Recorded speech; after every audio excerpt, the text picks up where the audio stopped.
অন্তর্বর্তী সরকারের প্রধান উপদেষ্টা ডক্টর মোহাম্মদ ইউনূসের সঙ্গে সংলাপে নির্বাচনের রোডম্যাপ সহ বিভিন্ন দাবি জানিয়েছে বিএনপি। শনিবার দুপুরে প্রধান উপদেষ্টার বাসভবন যমুনায় ঘণ্টাব্যাপী সংলাপে এমনটাই আলোচনা হয়েছে বলে জানানো হয়। এতে প্রধান রাজনৈতিক দলগুলোর ঐক্যমত্যের ভিত্তিতে নতুন নির্বাচন কমিশন গঠনসহ নির্বাচনের রোডম্যাপ ঘোষণা করতে প্রধান উপদেষ্টার প্রতি আহ্বান জানায় বিএনপি।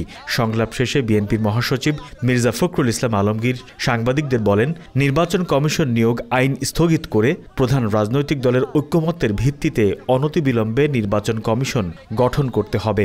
এনআইডি কার্ড যেটা আপনার স্বরাষ্ট্র মন্ত্রণালয়ে স্থানান্তর করা আইন করা হয়েছিল সেটাকে অর্ডিন্যান্স জারির মধ্যে বাতিল করতে বলেছে।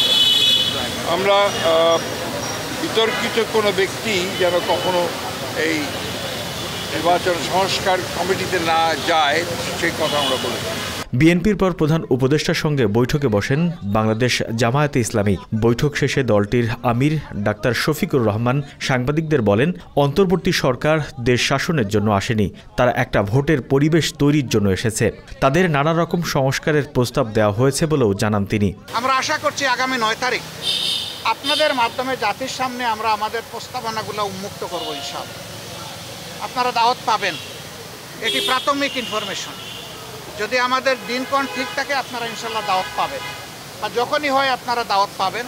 আমরা অবিলম্বে আমাদের চিন্তা জাতির সামনে তুলে ধরব যে কী কী সংস্কার এই মুহূর্তে প্রয়োজন, কী কী সংস্কার পরবর্তী পর্যায়ে আমাদের লাগবে। গণতন্ত্র মঞ্চের সমন্বয়ক ও নাগরিক ঐক্যের সভাপতি মাহমুদুর রহমান মান্না বলেন, আবার যাতে ফ্যাসিবাদের সরকার ফিরে না আসে সেই জন্য সংস্কার দরকার।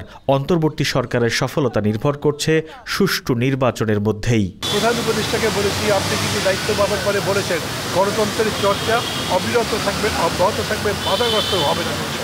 বাধাহীনভাবে আপনারা কথা বলতে পারেন, মত প্রকাশ করতে পারেন, ভিন্ন মত যদি থাকে তাহলে সেটাও বলতে পারেন। আমরা বলছি একই সঙ্গে প্রশাসনেও আমরা বেশ কিছু দুর্বলতা দেখছি, ব্যর্থতা দেখছি, সীমাবদ্ধতা দেখছি। সেই প্রশাসন, সিভিল, পুলিশ বা যে ধরনের প্রশাসন হয় সব ধরনের জায়গাতে আমরা এদের কিছু কিছু আলামত দেখতে পাচ্ছি যা দেখে উদ্বেগ প্রকাশ করবার মতো।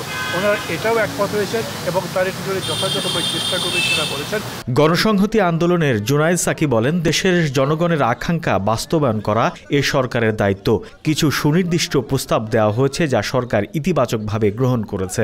এই অন্তর্বর্তী সরকার ছাত্র, শ্রমিক, জনতার গণঅভ্যুত্থানের উপর দাঁড়িয়ে, তাদের রক্তের উপর দাঁড়িয়ে সরকার গঠিত হয়েছে। ফলে এই দেশের জনগণের যে আকাঙ্ক্ষা, সেই আকাঙ্ক্ষা বাস্তবায়ন করা তাদের দায়িত্ব। সেই দিক থেকে তাদের যে আশু কর্তব্য, জনজীবনে শৃঙ্খলা ফিরিয়ে আনা, জানমালের নিরাপত্তা প্রতিষ্ঠা করা, আহত নিহত সকল পরিবারের দায়িত্ব গ্রহণ করা, আমরা কতগুলো সুনির্দিষ্ট প্রস্তাব দিয়েছি এবং সেই সব প্রস্তাবগুলো ইতিমধ্যে সরকার, অন্তর্বর্তী সরকার প্রধান প্রফেসর ডক্টর মোহাম্মদ ইউনূস সহ তাদের সরকারের সাথে সংশ্লিষ্ট সকল উপদেষ্টা এবং অন্যান্যরা সবাই ছিলেন, তারা সকলেই ইতিবাচকভাবে গ্রহণ করেছেন। বিপ্লবী ওয়ার্কার্স পার্টির সাধারণ সম্পাদক সাইফুল হক বলেন, বাজার সিন্ডিকেট ভেঙে দ্রব্যমূল্যে নিয়ন্ত্রণ করতে হবে বর্তমান সরকারকে। বাজারে যে ঊর্ধ্বগতি, এই দ্রব্যমূল্যের ভয়াবহ পরিস্থিতি নিয়ে আমরা কথা বলেছি। পুরনো সিন্ডিকেট আবার নতুন চেহারায় যে আবির্ভূত হয়েছে সেটা নিয়ে আমরা আমাদের উৎকণ্ঠা প্রকাশ করেছি। তারা বলেছেন তারা 4টা কাজকে তারা অগ্রাধিকারের মধ্যে নিয়েছেন। তার মধ্যে সিন্ডিকেট ভেঙে দেওয়া, দ্রব্যমূল্যকে নিয়ন্ত্রণ করা, এটাকে তারা অগ্রাধিকারের মধ্যে তারা এটা উল্লেখ করেছেন। এছাড়া আসন্ন দুর্গাপূজায় আইনশৃঙ্খলা পরিস্থিতির আরও উন্নতি, জাতিকে একটা গ্রহণযোগ্য নির্বাচন, বিতর্কিত কোনো ব্যক্তি যাতে নির্বাচন সংস্কার কমিশনে স্থান না পায়, সুষ্ঠু এবং শান্তিপূর্ণ নির্বাচন উপহার দেয়া, পরিবেশ তৈরি সহ বিভিন্ন বিষয় নিয়ে প্রধান উপদেষ্টা ডক্টর ইউনূসের সঙ্গে ইতিবাচক আলোচনা হয়েছে বলে জানায় রাজনৈতিক দলগুলো। শাহরিয়ার রাজ, বাংলা এডিশন।